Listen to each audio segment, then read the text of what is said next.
దక్షిణాయనంలో పోయిన వాళ్ళందరూ నరకానికి పోతారా? ఉత్తరాయణంలో పోయిన వాళ్ళందరూ స్వర్గానికి పోతారా? మిగిలిన జీవితం అంతా ఎలా గడిచిందో నిమిత్తం లేకుండా కేవలం పోవడాన్ని బట్టే ధర్మశాస్త్రాలు చెప్పవు. భగవంతుడు పోయేటువంటి జీవికి రెండు మార్గాలు నిర్దేశించాడు. రెండు భగవద్గీతలో చెప్పాడు.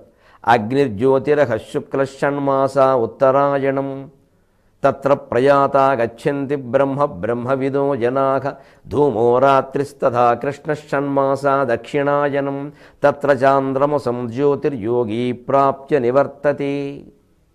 అగ్ని అంటే అగ్ని తేజస్వంతుడై ఉండడం, అగ్ని కార్యాలు బాగా చేయడం, యజ్ఞయాగాదులు చేయడం, అగ్ని బాగా వెలుగుతూ ఉన్న సమయంలో పోవడం, జ్యోతి దీపాలు ఉన్న సమయంలో పోవడం, అహహ పగలు పోవడం, శుక్లపక్షంలో పోవడం. అలాగే షణ్మాసాలు ఆషాఢ పూర్ణిమ వరకు ఉండే మాసాలు 6. ఇవి ఉత్తరాయణ పుణ్యమాసాలు. అటు పుష్యమాసంలో మొదలై ఆషాఢం వరకు ఉండేవి.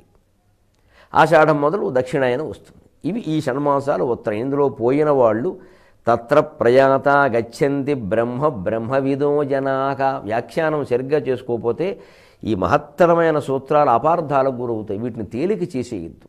కేవలం ఉత్తరాయణంలో పోయినంత మాత్రాన్ని, కేవలం పగలు పోయినంత మాత్రాన్ని, కేవలం శుక్లపక్షంలో పోయినంత మాత్రాన్ని, కేవలం అగ్నులు వెలుగుతుంటే పోయినంత మాత్రాన్ని వాడికి ముక్తి వస్తుందని భగవంతుడు చెప్పలేదు. తత్ర ప్రయాత గచ్చంతి, అప్పుడు పోయిన వాళ్ళు వెడుతున్నారు, పరబ్రహ్మని చేరుతున్నారు. షరత్ ఏమిటండి? బ్రహ్మవిదో జనాః, వాళ్ళు బ్రహ్మజ్ఞానులు అయితేనే.